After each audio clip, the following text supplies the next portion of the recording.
Let's take a closer look at the Hasbro Black Series figure of Morgan Elsbeth from the Disney Plus series Ahsoka. Villa Varykino, living the Star Wars life. Hello there, and thanks for visiting the Villa Varykino YouTube channel. Today I'm going to be taking a closer look at and unboxing the Hasbro Star Wars Black Series 6-inch figure of Morgan Elsbeth from the Disney Plus series Ahsoka. This character was first introduced in the Mandalorian series in the same episode where Ahsoka is finally revealed in the Mandalorian, so of course it made perfect sense to reintroduce this character in the Ahsoka series, and I really like the story arc for this character. I think she is a lot of fun, so of course I had to add her to my Black Series collection. As you can see, she doesn't really come with any accessories in this version, but you know, if you've seen the show, you know that she has a very interesting transformation towards the end, so I really hope we see another version of her with the specific weapon that she is wielding in those latter episodes. If you haven't seen it, I won't spoil it for you, but yeah, that would make a really cool figure. But for now, of course, we get the one that we see earlier on in the show, which is pretty much how we see her in The Mandalorian. So before I open it up and take a closer look at all the paint app and details, let's go over the packaging. Of course, for the Ahsoka series, Hasbro has returned to the classic Black Series with window packaging. I'm very much a fan of this style.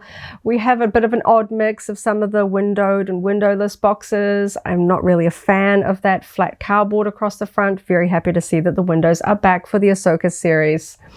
So we've got this interesting sort of blue-green color for the Ahsoka series used for the character name at the bottom and the band across the window. And then of course we have this fabulous side art of Morgan Elsbeth. We can just see glimpses of some of the other characters that would match up alongside if you line up all of the Ahsoka series Black Series figures on your shelf. I find that once I have taken figures out of the packaging, I like to actually store all my Black Series boxes lined up on the shelf. I think they look really fun, and it's quite a fun jigsaw puzzle trying to put them all together in the right order. But there you go. I think she looks really cool. Again, she's not really holding anything, which does, you know, match up with the figure quite nicely.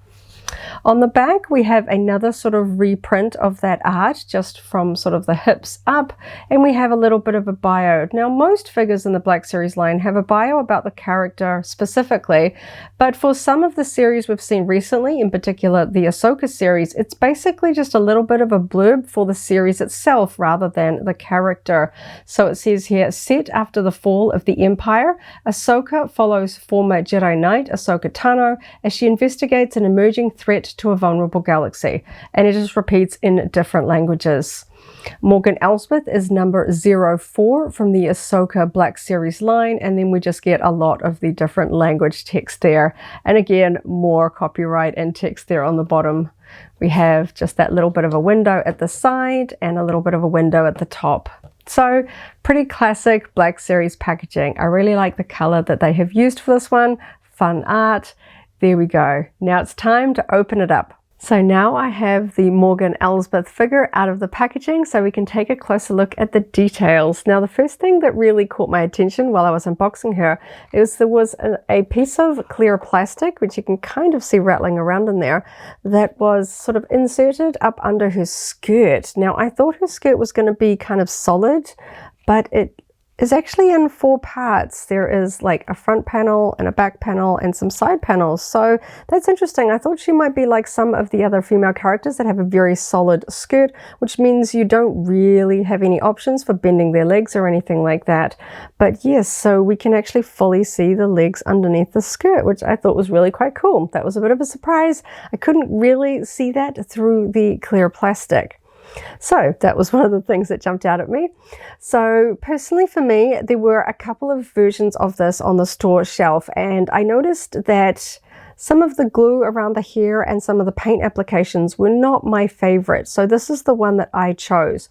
Getting out of the packet, I noticed that there is some flesh-toned paint that has kind of globbed onto her little sort of red gloves here. But Honestly, I think I'm still preferring the version that I got because I tend to focus mostly on the face when it comes to really selecting my particular Black Series toys in the store. Again, why I like the windowed boxes so much better. There isn't any mystery there. Some of them also had some weird paint lines where the red tunic is sort of painted on the bottom half of the neck piece.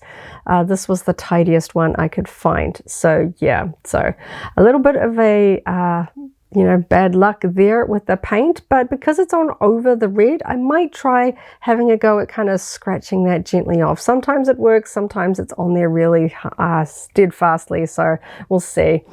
But yeah, so let's take a look at the details. So I really like the face sculpt for this figure. I think it really captures the actress's likeness really well. She has kind of an expression on her face throughout the show that I think is quite unique. It's instantly recognizable, and I think they've done a really good job with this figure. Even that tiny little sort of detail, it's really hard to even get the camera to pick it up. The little sort of moon dot, crescent moon sort of detail painted on her forehead is there in tiny detail, and there's just like a little bit of shading around her eyes, her eyebrows. Everything just looks really nice and tidy. I really like that face detail there. And of course, she has these strands of hair down here as well.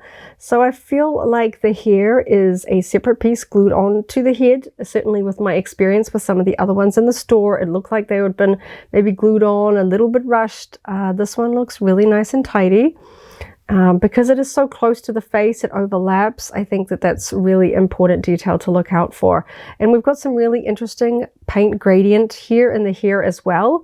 We've got darker roots and then paler at the back with her sort of almost a bit Ray-esque sort of two-bun hairstyle here with these braids. I'm not even sure the camera can focus on the fine detail of the little braids that wrap around each bun. But that's really quite neat. I like how they've incorporated all of that detail there, and just with those strands hanging down around her jawline, that's really, really nice. I really like the detail. I feel especially for characters that don't have a lot of accessories or perhaps are less action characters, that getting the details of their character design just right is important. And so I feel really happy with the way that they have executed her likeness here for this Black Series toy. Moving on to her tunic, it looks like it is cast in this kind of burgundy maroon color plastic.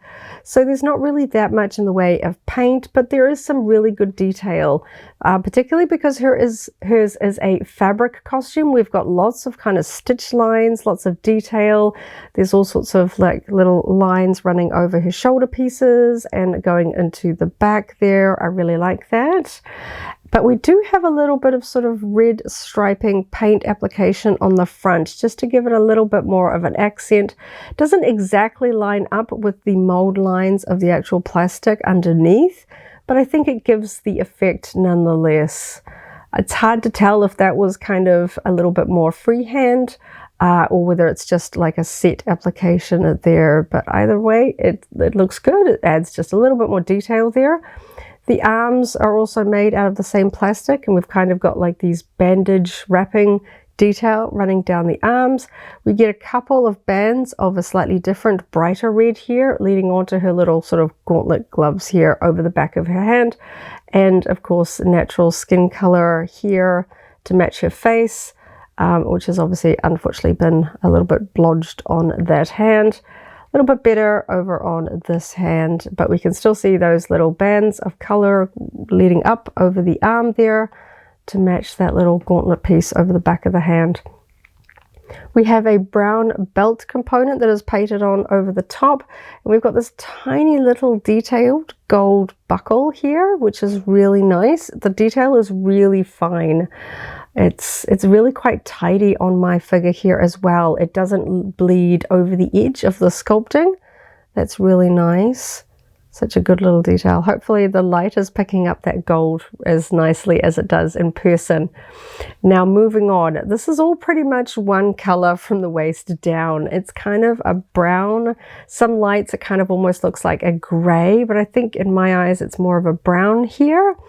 And we've got these really deep pleats in it, which really does give the sense of her full skirt, which I really quite like. So Hasbro has done it in 4 parts, sorry. So we can actually get a look at the legs underneath, which have wrappings pretty much the whole way down until we get to the shoe. Now those look like they are black or perhaps a darker gloss version of the same color of the skirt. It's a little bit hard to tell.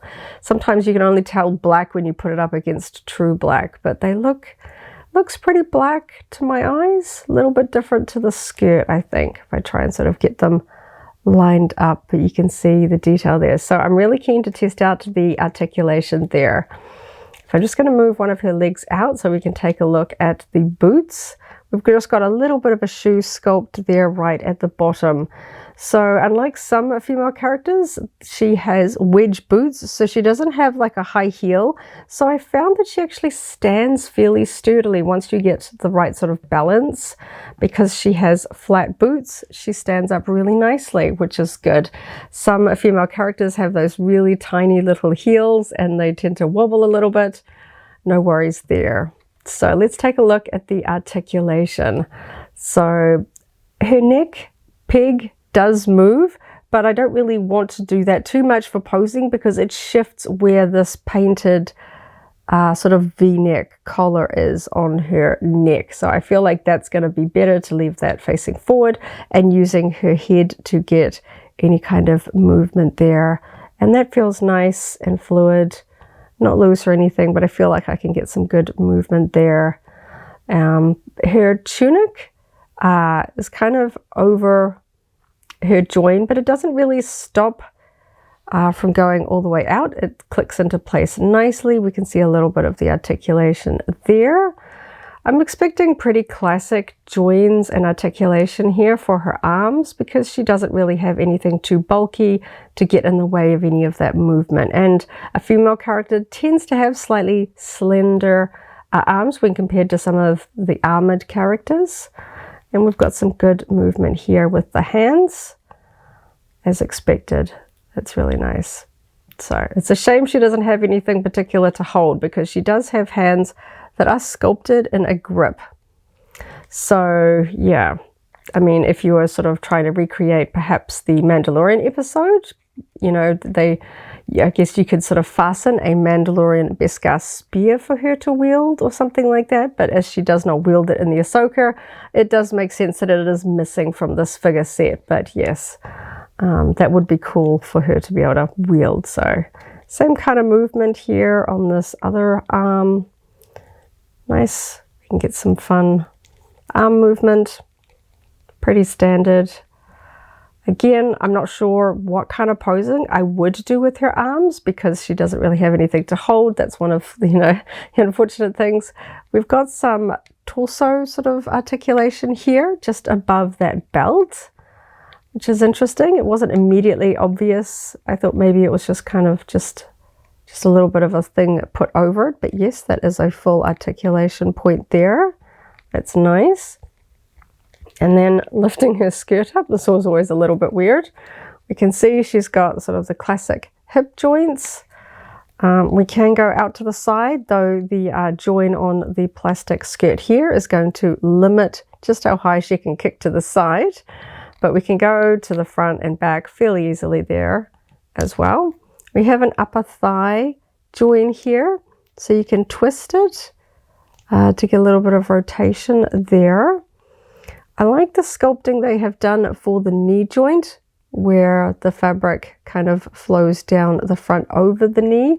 So you get a little bit of that sort of shiny, plain plastic at the join from sort of extending the knee, but it's a little bit more hidden from the front, because that kind of knee bit goes down over it, which is reasonably good. And pretty much exactly the same on the other side.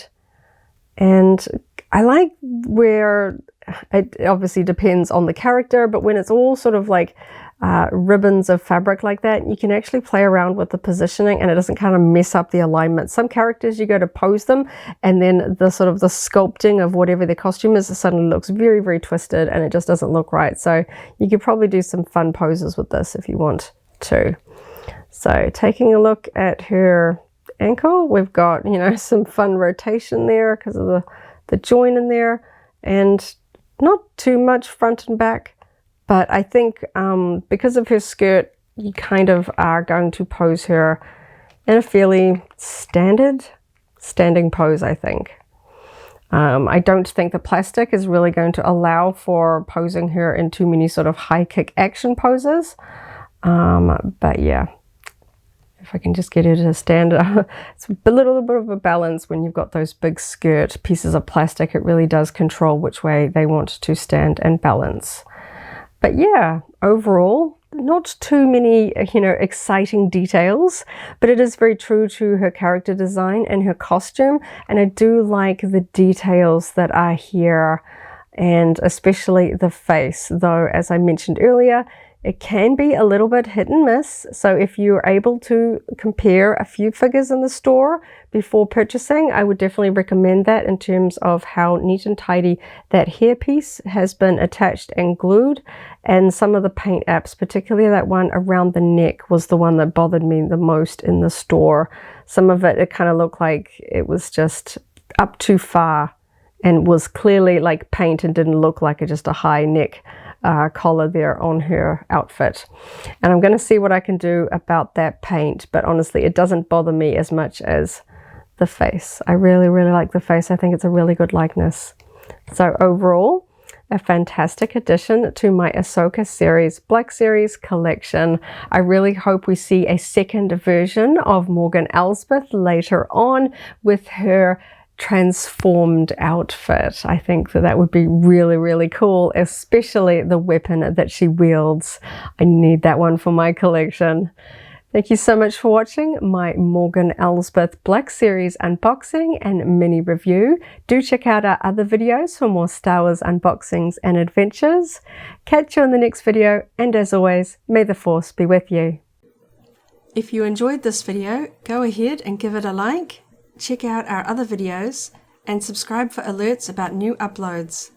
Thanks for watching, and may the Force be with you.